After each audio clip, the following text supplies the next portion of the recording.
가족이 함께 살고 있지 않나. 사랑과 순결이 넘쳐. 네, 안녕하세요. 모순에 찬 대한민국사의 베일을 하나씩 벗기는 대한민국 6번째 방송입니다. 안녕하세요. 저는 진행을 맡고 있는 한가운데입니다. 안녕하세요. 안녕하세요. 붉은 달입니다. 요즘 너무 자주 보는 것 같아요.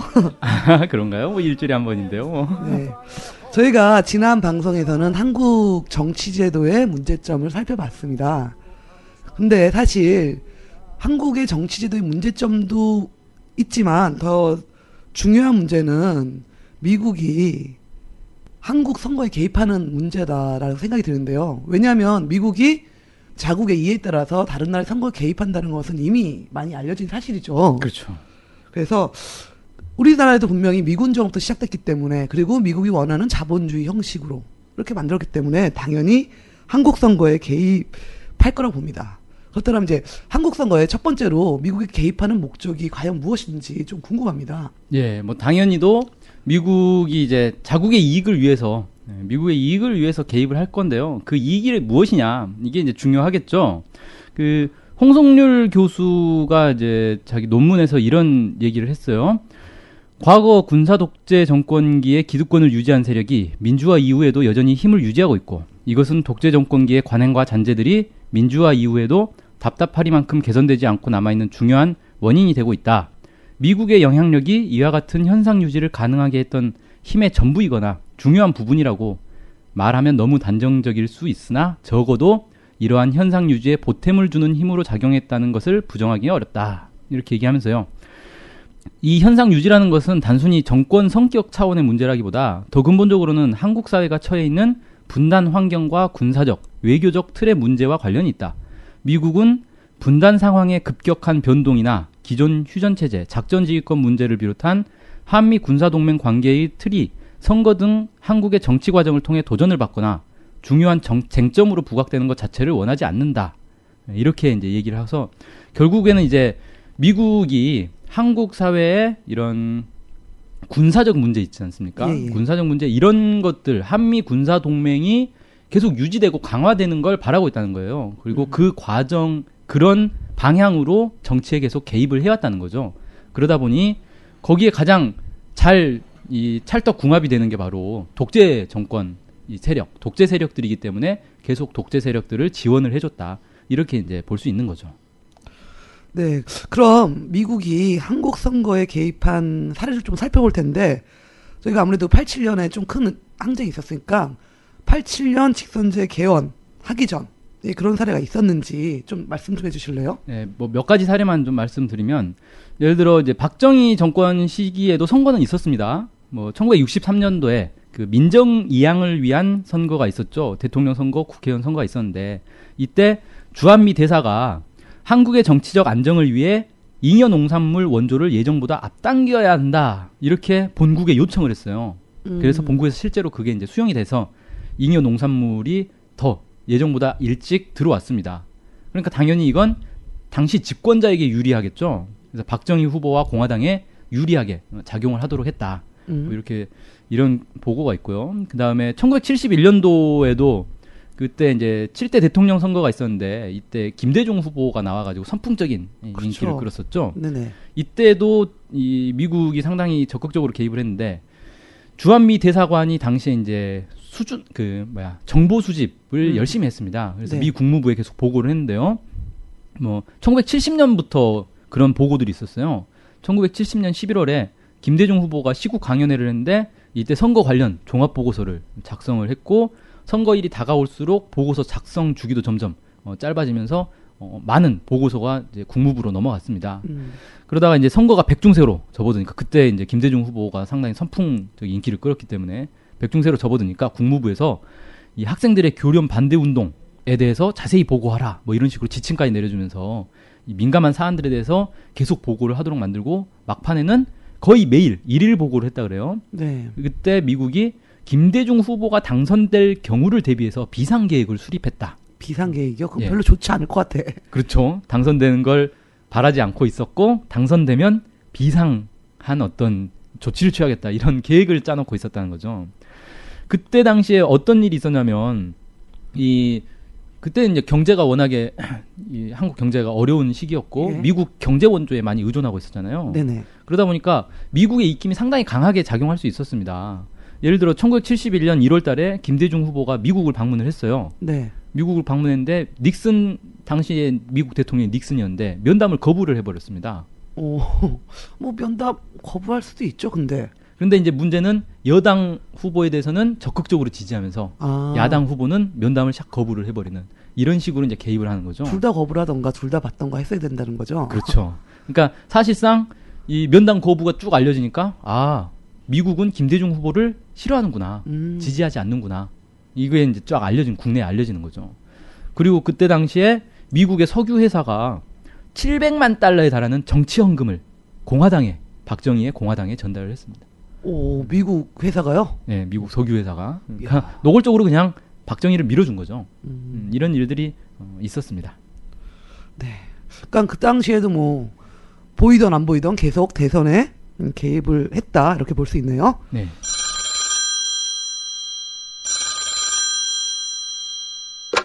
아니, 그 어느 나라든 자국의 이익을 위해 외교 활동을 할 수 있는 거 아닙니까?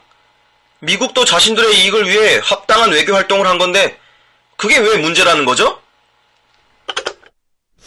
뭐 이런 말씀이 그러니까 일리는 있어요. 자국의 미국의 입장에서 보면은 자기 나라를 위해서 좀 친한 사람이 할 수 있는 외교 활동 아니었냐.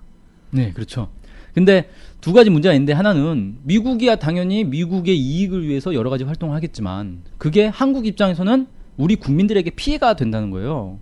당연히 두 나라 양국에게 모두 좋으면 다행이겠지만 네. 대체로 보면은 외교라는 게 어느 한 나라가 자국의 이익을 위해서 외교를 하면 상대방 나라에는 그게 좋지는 않거든요. 그래서 미국이 이 한국 국민들에게 피해를 주고 있다는 거 이 부분 분명히 알아야 되는데 왜 그러냐면 대부분의 한국 사람들이 미국은 한국을 도와주고 있다라는 생각을 하고 있다 보니까 미국이 이런 식의 간섭을 하는 게 당연한 것처럼 받아들이고 이게 한국에도 좋은 거다 이런 식으로 오해를 하는 경우가 많이 있단 말이죠. 실제로는 한국 국민들에게는 피해가 된 게 뭐냐면은 그냥 쉽게 말해서 독재 정권을 지원해 준 거 아닙니까? 그냥 박정희 군사 독재를 계속 유지할 수 있도록 지원을 해준 것이기 때문에 이런 독재 정권을 지원을 해줌으로써 한국 국민들이 계속 독재 치하에 있도록 만들어버렸다. 이런 이제 문제가 있고 또 하나는 정상적인 외교 활동이면 다행인데 당시의 한미 관계라는 게 거의 미국의 입김에서 한국 정치계는 그냥 놀아날 수밖에 없는 상황이었던 거거든요. 미국에서 야 너네 원조 끊는다 한마디만 하면 끽소리 못하고 아무것도 못하지 않습니까? 그렇게 원조를 많이 받고 있었으니까. 예. 그리고 사실은 그게 지금도 마찬가지인 게 당시에는 원조였지만 지금은 미국에서 야 너네 국가 신용 등급 한 단계 낮출까? 라고 말만 한마디만 하면 대통령들이 그냥 설설 길 수밖에 없는 거예요. 정치인들 누구도 거기에 대해서 할 테면 해봐라. 우리는 뭐 우리 뜻대로 하겠다 이렇게 얘기를 할 수가 없는 거죠. 마음속에선 그렇게 하고 싶겠지만. 네. 그러니까 이게 내정 간섭이 돼버린다는 거예요. 내정 간섭은 부당한 거고 당연히 배척을 해야 되는 거죠. 이게 이제 뒤에 87년 이전 얘기만 했는데 87년 이후에 있었던 일들까지 쭉 얘기를 하면 아마 이해가 되시지 않을까 생각합니다. 네, 그럼 바로 87년 이후 얘기를 한번 해볼게요. 87년 대선은 그 어느 해보다 더 중요한 의미의 선거가 아니었나. 왜냐면 국민들이 피와 땀으로 쟁취한 투쟁의 결과물이 대통령 직선제였잖아요. 그렇죠. 그런데 안타깝게도 그때 후보가 야당 후보가 많이 나오면 김대중, 김영삼 후보 나오면서 결국은 갈렸죠. 노태우 대통령이 당선되는 이런 일이 있었습니다. 근데 제가 보기엔 이때도 뭔가가 좀 석연치 않아요. 있었을 것 같아요. 네. 뭐가 있었을까요? 네, 그때 당시 이제 그 87년 6월 항쟁 당시에 6월 22일 날 에드워드 더윈스키라고 미 국무부 차관이 한국을 방문을 했습니다. 미 국무부 차관이면 사실은 상당히 높은 지위거든요. 네. 그러니까 한국에 보통 국무부 차관보가 들어옵니다. 한국 방문할 때 실무급에서 들어올 때는요. 그러니까 국무부 차관이 들어왔다는 건 상당히 이제 고위급이 들어온 건데 그때 한국을 방문해서 김현욱 국회 외무위원장과 면담을 했는데 뭐라고 했냐면 어려운 과정이겠지만 노태우 후보는 전두환 대통령으로부터 부드러운 방법으로 멀어져야 한다. 이게 무슨 얘기냐면 선긋기하라는 거 아니에요? 네, 전두환 대통령이 워낙에 이제 그 87년 6월 항쟁 과정에서 공격을 많이 받으니까 좀 멀어져라. 전두환 대통령 측근인 걸 너무 티내지 말아라. 이 얘기죠. 그래야 더 좋은 이미지를 확보할 수 있다. 이런 이제 이 충고를 이제 해주면서 노태우 후보 당선을 이렇게 적극적으로 밀어준 거죠. 이 고위 공직자 와서 그런 얘기를 이제 선거에 개입을 한 거니까. 그 다음에 이제 대선 직전에는 또 무슨 일이 있었냐면 9월 달에 87년 대선 직전이죠. 예. 대선 직전 9월 달에 민정당의 노태우 후보를 미국이 초청을 해요. 그래서 오. 레이건 대통령과 면담을 합니다. 그러니까 아까 그 김대중 후보는 닉슨 대통령하고 면담하려다가 실패하지 않았습니까? 네. 거부를 했죠. 그러니까 그때 이제 미국은 선거가 있는 외국에서 선거가 있을 때 후보들을 만나지 않는다. 이렇게 원칙을 이렇게 세웠다라고 얘기를 했거든요. 그래서 김대중 후보도 안 만났다. 이렇게 얘기를 해놓고 노태우 후보는 자기들이 직접 초청을 해가지고 만나줬다는 거예요. 그러니까 노골적으로 그냥 노태우 후보를 지지해준 거나 마찬가지인 거죠. 이때 당시에 또 미국에서 87년 대선을 앞두고 엄청나게 많은 사람들이 들어옵니다. 뭐 아까 그 차관도 들어왔었고요. 예. 시거 국무부 차관 보도 방한을 했었고 그 릴리 주한미 대사 같은 경우는 김대중 후보를 3차례나 만났다 그래요. 오, 그렇게 보면 남들 보기에는 뭔가 있을 것 같은데. 예, 근데 그때 김대중 후보를 만나서 주로 한 건 뭐냐면은 김대중 후보의 이 사상 검증인 거예요. 이 사람이 당선이 됐을 때 미국에게 미국말을 잘 들을 것이냐 안 들을 것이냐 이걸 파악하기 위해서 주한미 대사가 직접 가서 만났다는 거죠. 근데 사실 이 대사가 외국 대사가 선거를 앞두고 후보들을 이렇게 만나고 다니는 것 자체가 사실 좀 우스운 모양새거든요. 그런 모양새 자체가 적합한 모양새가 아닌데 사실 주한미 대사 같은 경우는 노골적으로 이렇게 만나고 다녔다는 거죠. 그리고 또 그 시거 차관보 같은 경우는 6월에도 방한을 했고 9월에도 방한을 해서 전두환 그다음에 국무총리, 외무장관, 국방장관 이렇게 연이어 이제 면담을 하고 리처드 아미티지 좀 유명한 사람이죠. 많이 들어본 사람인데 예, 이름. 미 국방부 국제안보 담당 차관보도 방한을 했고 마이클 아마코스트 국무차관도 방문을 했는데 이렇게 미국에서 엄청난 관심을 가지고 있었다는 거예요. 네네. 이런 고위급 인사들이 연이어 계속 방문을 해서 근데 여기서 가장 중요하게 관심을 보였던 건 바로 한미 관계였다. 그래서 한미 관계가 계속 유지가 잘 될 것이냐, 이 동맹 체제가 유지가 될 것이냐, 아니면 한국 내 어떤 반미 기운이 살아나도록 할 것이냐. 그러니까 릴리 대사가 아까 김대중 후보 3번 만났다고 했는데 예. 주로 한 얘기는 국방과 안보에 관해서 전두환 정권의 정책에 동의를 하느냐, 미군 철수에 대해서 반대냐, 찬성이냐, 이런 기분 것들을 나쁘네. 예, 계속 물어봤다는 거죠. 그래서 이제 김대중 후보가 전두환 정책에 찬성한다, 동의한다. 미군 철수는 반대다. 이걸 분명히 밝혔다 그래요. 그래요? 네. 좀 의외네요. 그러니까 미국한테 잘 보여야 선거에서 이길 수 있다는 걸 안 거죠. 그러니까 미국한테 우리는 다 한미 관계 중시한다. 다 잘할 거다. 전두환하고 똑같이 할 거다. 이렇게 얘기를 해줬다는 거죠. 그리고 김영삼 후보 같은 경우도 그 아마코스트 미 국무부 차관을 만났는데 거기서 국제 문제에 대한 정책은 미국과의 강력한 동맹 유지의 맥락에서 결정할 것이다. 뭐 이런 식으로 강조를 했고요. 그러니까 이 미국의 고위급들이 들어와서 후보들을 쭉 만나고 다니면서 한미동맹 뭐 잘하겠습니다라는 약속을 받아내고 가는 거예요. 이런 식으로 대선에 개입을 해왔다. 이렇게 얘기할 수 있겠네요. 네. 그러면 지금까지 보면서 기본은 이제 대선 시기에 미국이 정치 개입, 직접 이제 후보들 만나면서 이런 걸 했다는데 그러면 97년도 대선은 우리나라에 처음으로 정권 교체가 이뤄졌던 해죠. 그렇죠. 그러면 많은 사람들이 여기서 또 듣는 분들이 혹시 그러면은 그 당시 김대중 대통령도 미국이 도와준 거 아닌가? 이런 생각을 하실 수 있을 것 같은데 어떤가요? 예. 그러니까 미국이 과연 그때 이회창 후보와 김대중 후보 중에 누구를 선택을 한 거냐 논란의 여지가 많이 있습니다. 그리고 사실 한마디로 딱 답을 하기는 어려워요. 왜 그러냐면요. 미국이라는 나라가 이 한국 대선에 개입을 할 때 어느 한 후보를 딱 찍어놓고 얘 당선 그래가지고 여기에 딱 몰빵하지 않거든요. 그러니까 모든 당선 가능한 후보들에 대해서 다 공작을 합니다. 그래서 이 후보도 지원하고 저 후보도 지원하고 양쪽 모두 지원하면서 이렇게 분위기를 보는 거예요. 누가 당선됐을 때 더 유리할까.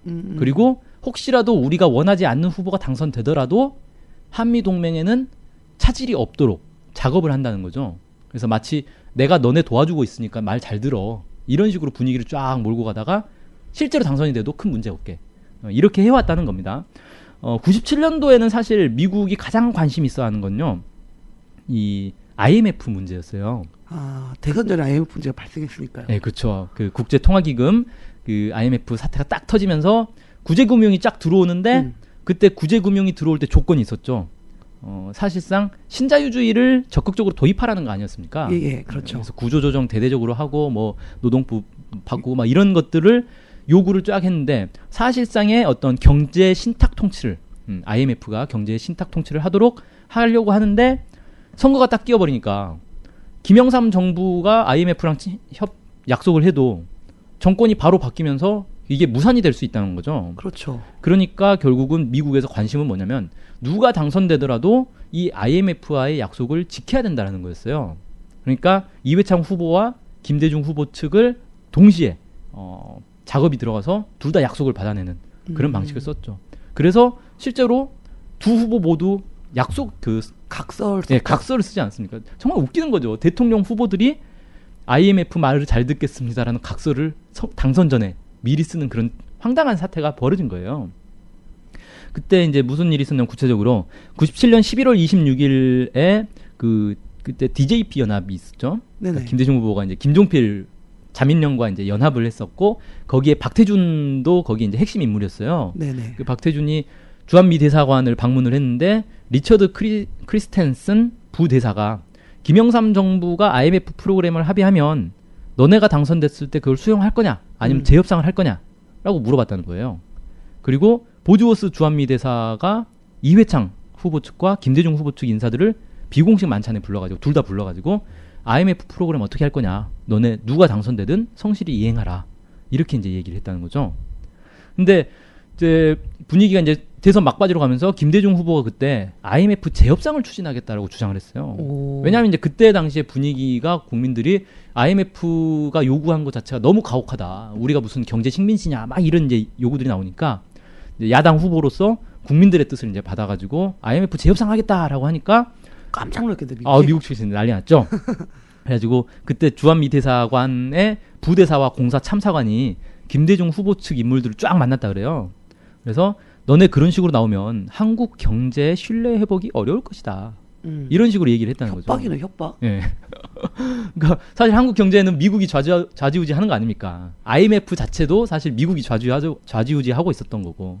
그러니까 너네 그러면 쉽지 않을 텐데라고 딱 얘기를 해버리니까 바로 이제 김대중 후보가 IMF와의 기본 협약은 철저히 지키되 분기마다 하기로 되어 있는 추가 협상 때 우리 경제의 고통을 덜기 위해 부분 수정하겠다라는 식으로 후퇴를 합니다. 네. 예. 기본적으로는 철저히 지키겠다 이렇게 이제 얘기를 하고 대선 끝나자마자 또 미국에서 그 데이비드 립튼 미 재무차관이 방한을 해가지고 김대중 당선자 만나가지고 합의 이행해라, 잘해라 이렇게 또 얘기를 하고 갔다는 거예요. 재무차관이요? 예. 그러니까 보면 사실은 이제 김대중 후보를 밀어준 거냐 이해창 후보를 밀어준 거냐에 대해서는 사실 알 수는 없어요. 미국의 정책 당사자가 아닌 이상, 결정자가 아닌 이상은 알 수는 없는데 둘 다 밀어주고 있었던 거고 둘 다 누가 당선되든 IMF 약속을 잘 지키도록 압박을 했다는 거죠. 그리고 이제 그때 당시에 그 주한미 대사가 역시 정보 수집에 열을 올리고 있었죠. 그래서 보즈워스 주한미 대사가 그 대선 6일 전에 한국 갤럽 대표를 만나가지고 여론조사 결과에 대해서 자세한 분석을 제공받았다 그래요. 오, 그러니까 원래 공표하면 안 되는데 자기들끼리 다 얘기했네. 예, 좀 웃긴 게 아니 어느 나라 대사가 예를 들어서 이제 한국 같은 경우 한국이 어디 다른 나라 선거가 있는데 그 나라 대사관을 통해 가지고 야 그 나라 여론조사 결과를 한번 보고받고 브리핑해봐. 이렇게 한 거랑 똑같거든요. 그렇죠. 되게 기분 나쁘죠. 네, 그걸 왜 합니까? 네, 그런 식으로 그때 당시 이제 자료를 보고받고 주한미 대사관이 김대중 후보가 당선되는 순간 미 국무부의 분야별 분석 보고서를 쫙 만들어가지고 보고를 했다 그래요. 근데 주된 게 이제 국방, 주한미군, 북한 문제, IMF 문제 이런 것들을 이제 분석을 했고 그때 이제 그 미 대사관 분석 결과로는 김대중 후보의 당선이 미국의 이익에 부합된다 이렇게 결론을 내렸다 그래요. 오. 그런 이제 결론이 있었는데 재밌는 사건도 있었습니다. 사실 그러니까 아까 제가 모든 후보에게 다 선을 넣고 있다 이렇게 말씀드렸잖아요. 예. 그러다 보니까 이쪽 후보에 선을 넣고 있는 쪽에서는 상대편 후보를 방해하는 공작을 하고 또 반대의 경우도 있고 이렇게 막 이제 꼬여요. 그 중에서 이제 재미있는 사건이 바로 흑금성 사건인데 들어봤는데 흑금성 혹시 들어보셨습니까? 흑금성 들어는 봤는데 정확히 떠오르지 않네요. 네, 무슨 중국집 이름 같지만 이게 공작원 암호 코드입니다. 네, 97년도에 이제 터졌던 사건인데 그 박채서라는 공작원이 있는데 이 사람의 암호명이 흑금성이에요. 네. 근데 이 박채서가 누구냐? 미국 공작원이라는 거죠. 오. 이 사람 이제 참 특이한 사람인데 육군 3사관학교를 졸업한 직업 군인이에요. 네. 국군 정보사령부에 배치됐었는데 그 91년도부터 정보사령부 공작단의 한미 공작대 A23팀에서 일을 했다고 합니다. 그러니까 A23팀은 어떤 데냐면은 미 중앙정보국과 함께 대북 우회 침투 공작을 하는 비밀 조직이에요. 오. 네, 여기에 이제 일원으로 있었는데 이 사람이 비밀 공작을 위해서 어떻게 하냐면은 돈 문제를 일부러 일으킵니다. 막 여기저기 돈을 빌려가 가지고 돈 문제를 일으켜서 도피를 중국으로 도피하는 형식으로 군에서 쫓겨나고 중국으로 가버려요. 아, 일부러? 예. 그래서 중국에서 사업을 한다라고 하면서 사업을 하면서 북한 사람들은 이제 접촉을 하기 시작합니다. 그래서 공작을 이제 하는 거죠. 그래서 이때 이 흑금성 박채서가 뭘 했냐면 대선 직전에 김대중 후보를 낙선시키기 위해서 부품 공작을 이제 조작을 하는데 그게 바로 이제 흑금성 사건이다. 이게 무슨 일이 있었냐면 그때 그 직전에 오익재 씨라고 예. 그 천도교 그 교주. 교령 예. 방북하신 분 아닌가요? 예, 이제 방북을 했단 말이에요. 근데 민주당의 무슨 고문으로 있었어요. 오. 그래서 이제 민주당이 이제 색깔론으로 공격을 받았죠. 근데 이 오익재라는 사람의 편지, 김대중 후보를 지지하는 편지가 갑자기 등장을 해가지고 공개가 돼요. 그래서 어이? 북한이 지지하는 후보다 이런 식으로 이제 전형적인 것도 색깔 공세 공안몰이네요. 그렇죠. 근데 이 편지를 바로 박채서가 가져온 거죠. 오. 근데 이게 정말 복잡한 사건인 게 뭐냐면은 이걸 박채서가 가져와서 공개를 했는데 알고 보니 이 편지가 가짜 편지였던 거예요. 별로 도움도 안 될 사건이 됐네요. 네. 그래서 이제 혹자는 흑금성이 이중 공작에 당했다. 아. 북한의 공작에 오히려 당한 거다. 더 선수가 북한에서 왔었구나. 네, 역공작을 당했다 뭐 이런 이제 얘기까지 나왔습니다. 왜냐하면 이걸 통해서 한국의 그 중국에 있는 그 북한 공작 팀이 다 들통이 나버렸거든요. 이 사건으로. 그래서 이제 뭐 이런 일들이 있었는데 어쨌든 이런 미국의 정보원이 공작원이 이 김대중 후보의 낙선을 위해서 부품 공작을 했던 사례들도 있었다는 거죠. 이런 식으로 선거에 개입하기 위한 비밀 공작들도 활발히 있지 않았겠느냐. 우연히 드러났으니까 알게 된 거지. 사실은 드러나지 않은 비밀 공작들도 많이 있었을 것이다. 예상을 해볼 수 있죠. 네. 이렇게 보니까 실질적으로 뭐 말씀 듣다 보니까 미국은 이제 뭐 우리 87년 전까지는 뭐 한쪽만 확실히 밀어주다가 97년 대선 때부터 약간 이제 둘 다 선되면서 예. 미국의 이익에 과연 누가 더 좋은가를 이제 판단하고 있었고 그러면서 둘 다 흔히 말하는 선을 대고 있었다라고 볼 수 예. 있는데 그러면 2002년 대통령 선거는 그 당시 분위기가 한창 우리 여중생 효순이 미선이의 장갑차 압사 사건으로 해서 촛불 집회가 상당히 커졌죠. 반미 집회로 커지면서 한창 벌어지던 그 촛불 집회 때 대선이 있었단 말이에요. 네. 그럼 미국에 있어서 상당히 이거는 관심이 가고 이 결과에 대해서 많은 이런 걸 보면서 이 대선을 예의주시했을 것 같은데 그때는 좀 어떤 일이 있었을까요?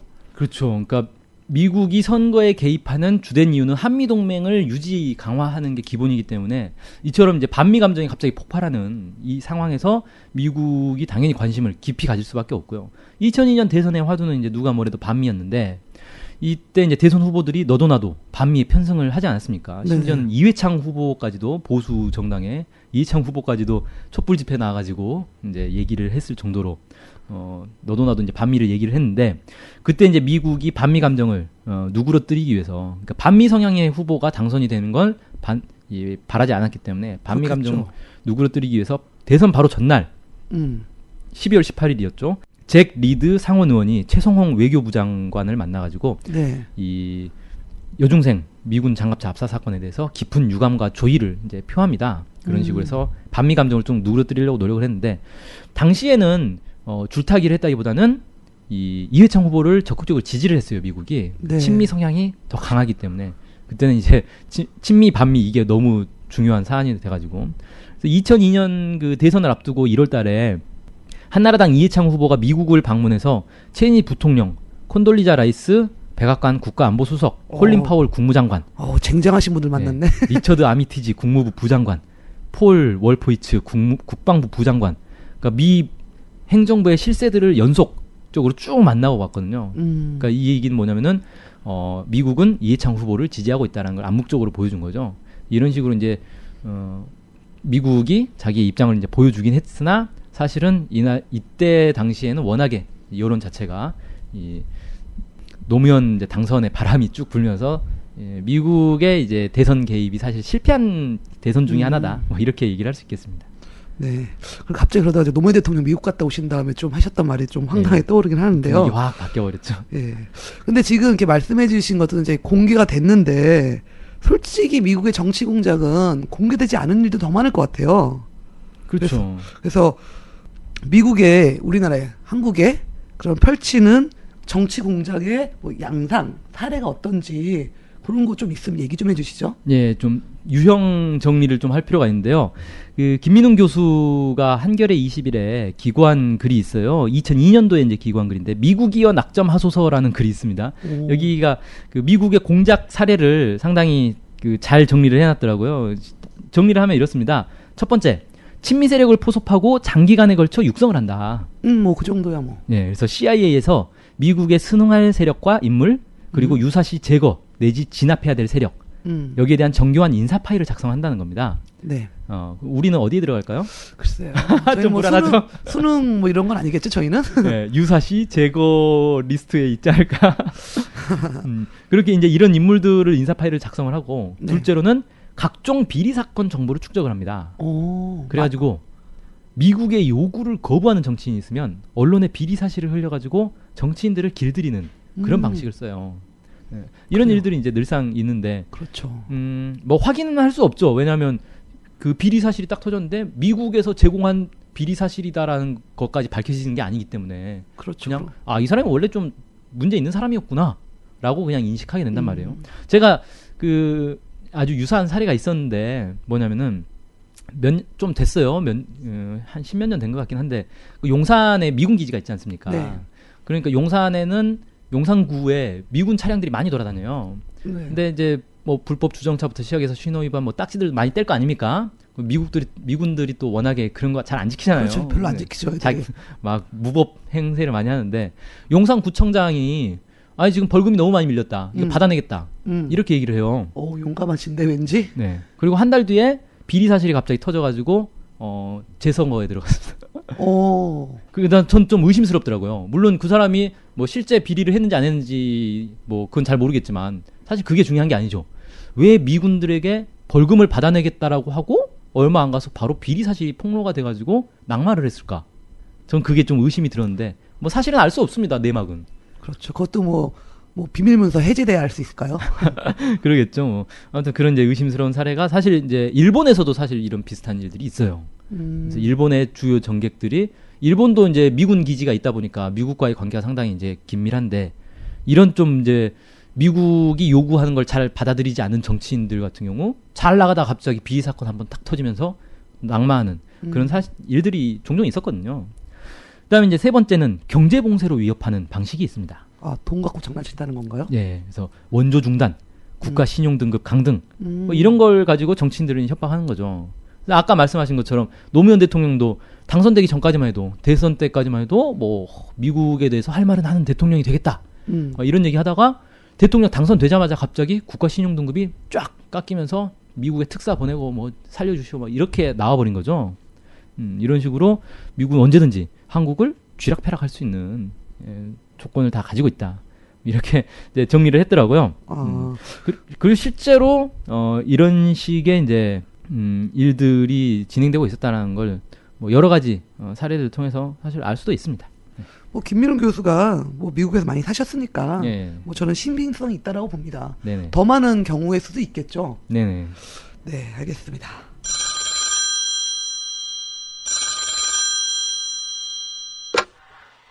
어디서 수작이야, 이씨.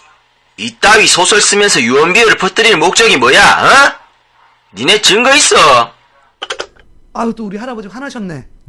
미국 얘기만 이렇게 화내시는 분들이 너무 많아요. 좀 일단 좀 저희 얘기 잘 들어보시지. 얘기 좀 해주세요. 네, 뭐 소설이라고 하셨는데 실제 이제 몇 가지 사례를 좀 얘기를 볼게요. 그 위키리크스 전문 이제 이 폭로되면서 사실 미국을 위해서 복무하는 사실상의 간첩들이 많이 드러났죠.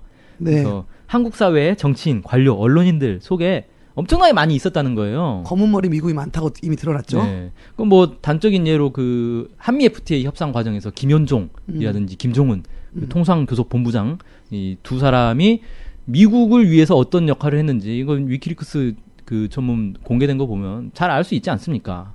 뭐 보면은 미국을 위해서 협상에 임했다 이런 죽도록 보고들도 있고요. 싸웠다. 네. 뭐 심지어는 노무현 대통령이 당시에 대통령 그 집무실에서 책상 위에 어떤 서류를 올려놓고 일을 하더라 이런 것까지 다 보고를 하고 있었다는 거예요. 오. 뭐 이런 사실상 간첩 행위를 했던 거 이런 거 드러났고 그 위키리크스 말고도 재밌는 게 있어요. 2006년도에 네. 영안모자 음. 백성학 회장이라고 간첩 사건. 예. 이 사람이 느닷없이 엉뚱한 그 국회에서 엉뚱한 사건이 갑자기 터져버렸어요. 이 사람이 미국에 정보를 계속 제공해왔다라는 게 폭로가 됐죠. 네네. 그래서 사회 여러 인사들에게서 각계 동향들을 쭉 파악을 해가지고 그걸 수집을 해서 영어로 번역을 해서 미국에 보냈고 그게 뭐 미국 부통령한테까지 읽혀졌다. 뭐 오. 자랑을 했고 오요. 그러니까 간첩 행위를 했다는 거예요. 그런데 이게 확인이 됐어요. 실제 사실로 확인이 됐는데 처벌이 안 돼요. 왜 안 되죠? 형법 제98조에 따르면 네. 간첩이란 적국을 위해 첩보 행위를 한 사람이 간첩으로 돼 있어요. 적국. 네, 미국은 적국이 아니기 때문에 처벌을 할 수가 없는 거예요. 기밀을 막 했는데도. 이런. 근데 북한 같은 경우는 그냥 언론에 이미 공개된 내용들 응. 이런 것들을 북한 사람들한테 얘기만 해도 그게 간첩 행위가 돼가지고 그렇죠. 뭐 기밀 누설 이렇게 되지 않습니까? 예. 뭐 그 재판 결과도 있어요. 사회적으로 이미 공개된 사실이라도 북한에 도움이 되면 기밀이다. 뭐 이런 식의 황당한 재판 결과가 있는데 아무튼 이런 실제로 한국 내에 여러 이 지도층 인사들 중에 미국을 위해서 복무한 사람들이 정말 많이 있다는 거죠. 이런 건 사실로 이미 밝혀졌습니다. 이게 소설이 아니고요. 그렇죠. 할아버지도 이런 책 사서 한번 읽어보세요. 그러면 많이 나옵니다. 할아버지가 아시는 분도 나올 수 있을 것 같고요. 그러면은 이제 좀 더 질문을 좀 더 깊이 들어가면 미국이 이렇게 우리나라에 정치 공작을 하는데 그럼 이런 그리고 미국이 우리나라뿐만 아니라 많은 나라의 정치 공작을 할 거 아닙니까? 네. 그러면은 미국에서도 이를 지휘하는 뭐 기구가 있을 텐데 이 기구가 뭐 대표적인 게 뭐 CIA인가요? 네, CIA 많이 알려져 있죠. 그렇죠. 근데 CIA는 CIA는 이 첩보 활동, 공작 활동 이런 걸 중심으로 하고요. 실제 이제 지휘를 하려면 정책 결정을 해야 될 거 아닙니까? 네. 미국에서 한반도에 대해서 이런 정책을 펼치자. 한국에 대해서는 이런 정책을 펼치자. 이것까지 CIA가 결정할 수는 없는 거거든요. 더 윗선에서 해야겠죠. 그래서 기본적으로는 이 백악관, 특히 국가안전보장회의 이곳에서 가장 큰 틀에 최종적인 판단을 합니다. 특히 이제 한국 대한 정책이라는 게 무슨 경제적 이득 이런 것도 중요하지만 북한과의 관계, 그러니까 대북 정책 이런 것들 조율을 하는 한미 동맹 이런 거 조율하는 게 중요하기 때문에 국가안전보장회의가 직접 개입을 한단 말이죠. 그래서 실제로 한국 내에 아주 뭐 대선이라든지 큰 정치 일정 아니면 뭐 87년 6월 항쟁이나 5.18, 뭐 4.19 이런 중요한 정치적 어떤 변동, 쿠데타 이런 것들이 있을 때 국가안전보장회의에서 직접 챙겨요. 정보들을 직접 챙기고 결정을 합니다. 이번에 대통령 하야시켜. 이번에 대통령 버티게 해. 뭐 쿠데타 승인해줘. 뭐 이렇게 결정을 다 합니다. 여기서. 그 다음에 이제 그 외교 라인으로는 이제 국무부, 국방 라인으로는 국방부, 그리고 경제 라인으로는 이제 상무부가 직접 이제 관여를 해서 정책을 조율을 한다. 뭐 이렇게 좀 정리를 할 수 있겠죠. 그래서 그 국가안전보장회의 같은 경우는 좀 더 자세히 얘기를 하자면 여기가 이제 미국 대통령이 의장이에요. 그리고 부통령, 국무부 장관, 국방부 장관이 상임위원으로 참석하고 합참의장 CIA 국장이 상설위원으로 참가를 하는데 뭐 대표적인 사례가 80년 5.18 네. 광주항쟁 당시에 세 차례에 걸쳐서 이 국가안전보장회의를 합니다. 이 문제를 다루기 위해서. 5월 20일, 29일, 31일 세 차례에 걸쳐서 이 국가안전보장회의를 열어서 광주항쟁을 어떻게 정리할 것인가 이 얘기를 하고 이걸 가지고 쭉 한국 측에 이제 내려보내는 거죠. 그리고 이 한국 정책의 이제 실무급도 있을 거 아니에요. 여기는 이제 최고 머리죠. 예, 최고 2급이고 이제 실무 책임자가 누구냐면 미 국무부의 그 아태 차관보라고 흔히 부르죠. 아시아 태평양 담당 차관보. 이 사람이 실무 책임자입니다. 그래서 한국에 가장 많이 방문하는 미국 고위 관리가 바로 이 국무부의 동아태 차관보다 이렇게 얘기를 할 수 있겠고, 국방부에서는 국제안보 담당 차관보가 있습니다. 이 사람이 이제 한국 정책을 사실상 실무급에서 입안한다 이렇게 보시면 될 것 같아요. 그래서 사실은 이제 한미 관계에 대해서 좀 주목을 해보려면 미국의 동아태 차관보가 방한을 할 때, 네. 그리고 한국의 고위 관리가 나가서 동아태 차관보를 만날 때 어떤 얘기를 나누는지 이게 사실은 매우 중요합니다. 이런 것들만 잘 봐도 미국이 지금 한국에 대해서 이런 식의 정책을 가지고 있구나. 이런 걸 하려고 하는구나. 이걸 대충 파악을 할 수가 있어요. 그렇게 얘기를 드리겠습니다. 네. 그러면 미국에서 미국의 국가안전보장회의가 미국에서 열리잖아요. 네. 그리고 동아태 차관보가 온다고 해도 매일 올 수는 없지 않습니까? 그렇죠. 이 미국의 이런 결정된 사안을 가지고 실질적으로 우리나라에서 집행하는 사람들도 있어요. 집행하는 기구나 사람들도 있을 거 아닙니까? 예. 그런 분은 도대체 뭐가 있을까요? 그 대표적인 게 이제 주한미 대사죠. 주한미 대사관에서 실제로 이제 일상적으로 이 미국의 대한 정책을 한국에 이렇게 쭉 전달하고 집행하는 그런 역할을 합니다. 그리고 주미 대사 말고도 뭐 주한미군이라든지 그다음에 CIA 한국 지부라든지 이런 데가 이제 개입을 하는데요.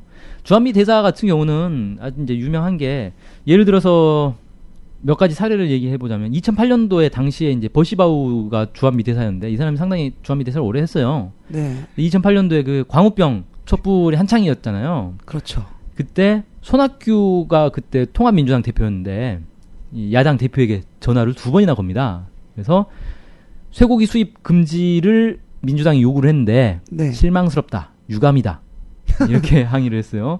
또 이제 그 유명한 외교부 장관에게 찾아가가지고 한국 국민이 더 배워야 된다. 무식해서 저런 거 하는 거다. 이런 식의 이제 발언을 해가지고 막 논란이 벌어졌죠. 민주당 내에서 내정 간섭 아니냐. 어떻게 그렇죠. 야당 대표한테 전화를 걸어가지고 뭐 항의를 하느냐.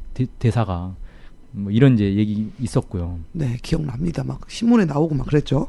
2005년도에도 그런 일이 있었어요. 2005년도면 한참 그 북미 간의 그 부시 행정부하고 그 북한하고 핵 문제로 대립하던 때 아닙니까? 네네. 그때 이제 노무현 정부에서 대북 정책 어떻게든 대화로 이제 해결하겠다 막 이런 입장을 내니까 그때 그 버시바우 대사가 직접 한국의 대북 정책이 바뀌어야 된다, 조정을 해야 된다 이런 식으로 요구를 해요. 노골적으로 얘기하네요. 네, 그래가지고 그때 이제 그 김원웅 열린우리당 의원이 대사가 아니라 총독처럼 행사하려고 한다. 이렇게 이제 비난을 합니다. 그러니까 뭐 당신이 지금 무슨 일제 식민지의 총독이냐? 왜 이래라 저래라 우리한테 얘기를 하는 거냐? 이제 이런 비난을 하는데, 그러니까 결국은 이제 주한미 대사라는 직책이 그냥 단순히 외교 업무를 보는 데가 아니라 한국의 정치인들, 주요 정치인들을 만나고 뭐 전화 통화하고 이러면서 이래라 저래라 요구하는 그런 자리였다라는 거죠. 그다음에 이제 뭐 CIA 한국 지부 같은 경우는 정식으로 들어와 있는 게 아니라 원래 이제 공작원들은 다 위장을 하지 않습니까? 그렇죠. 뭐 그냥 기업, 미국계 기업의 어떤 그냥 직원 아니면 무슨 평화봉사단 단원, 미 문화원 직원, 기자 뭐 이런 걸 이제 위장을 해서 들어오는데 이들이 주로 이제 하는 일은 정치적 조언 및 자문, 특정인에 대한 지원, 특정 정당에 대한 자금 지원과 기술 협조, 개별 단체 지원, 비밀 선전, 특정인에 대한 특수훈련 및 인물 교환, 경제적 공작 활동, 특정 정권의 타도나 지원을 위한 준군사작전과 정치작전 뭐 이런 것들을 한다고 알려져 있습니다. 보니까 좀 무시무시하죠. 그죠. 의시하네요. 좀. 준군사작전? 뭐 이런. 테러인가? 네. 그 다음에 이제 주한미군도 있는데 주한미군이 그냥 단순히 군대만 놔두고 뭐 군사훈련만 하고 이런 데가 아니라 실제로 정치에도 개입을 하고 있다는 거예요. 그래서 주한미군의 이 역할이라고 하면 알려진 게 한미연합군 사령부의 지휘체계를 이용해서 한국군에 대한 통수권 장악으로 동북아에서 미국의 정치 경제적 이익을 확보 증대시키는 데 필요한 군사적 임무를 담당하고 있고요. 냉전 체제를 유지하기 위한 끊임없는 긴장 고조, 한국 군부의 친미적 인맥을 형성하는 다양한 제도적 장치를 마련하고 운영, 뭐 이런 것들을 이 역할을 하고 있다. 뭐 이렇게 알려져 있습니다. 살고 있지 않나 우린 모두 행복하게 살고 있지 않나 우리의 땅 네. 결국 오늘 얘기를 쭉 하다 보니까 뭐 처음엔 대통령 선거, 개입 뭐 이런 얘기 했는데 살펴보면 미국이 우리나라의 정책 결정이나 이런 데 상당히 많이 개입하고 있다. 그래서 최근에는 뭐 위키리크스도 나왔지만 뭐 KBS 기자가 쓰셨던 그들을 아는 우리만 모르는 예, 그 책 있죠. 이런 책도 있고 뭐 또 이제 박정희 시대 뭐 엑스파일 이러면서 약간 미국과 관련된 책들이 많이 그 좀 나오고 있어요. 우리를 잘 모르는데 알고 봤더니 다 그게 미국이 개입돼 있더라. 네. 참 그래서 씁쓸합니다. 참 씁쓸한데 결국은 지금 제가 대표적인 건 몇 가지만 사례들만 살펴봤는데 더 많은 일들이 있을 수 있다. 그것은 뭐 미국이 늘 자랑하는 뭐 A급 문서, 뭐 시크릿 문서 이런 게 몇십 년 지나면은 밝혀지면 더 구체적으로 할 수 있겠지만 한국의 정치가 결론은 우리 국민들이 원하는 바가 아니라 미국에 의해서 좌지우지되고 있지 않은가. 대통령 선거 시에도 뭐 만남과 안 만남을 통해서 영향을 행사하고 그래서 이 한국 정치가 미국에 의해서 자유롭지 않음을 알 수 있었습니다. 참으로 부끄럽고 속상한 이야기입니다. 지난 방송에서도 우리가 대한민국의 주권은 국민으로부터 나온다고 했는데 전혀 정치나 이런 데서 보면 이것이 국민이 올바르게 행사하려도 행사될 수 없는 제도도 있었고 그것을 또 노골적으로 가로막는 세력이 있었다라는 것이 좀 우리가 알 수 있는데요. 대한민국 정치, 대한민국이 다른 나라에서 좌지우지되는 것이 아니라 진정으로 국민들이 원하는 대로 정책이 결정되고 집행이 될 수 있도록 많은 분들과 함께 노력해야 될 것 같습니다. 오늘은 미국이 여러 가지 개입하고 있는 한국의 사건 알아봤는데요. 이것으로 일단 오늘 방송은 마치도록 하겠습니다. 감사합니다. 감사합니다. 대한민국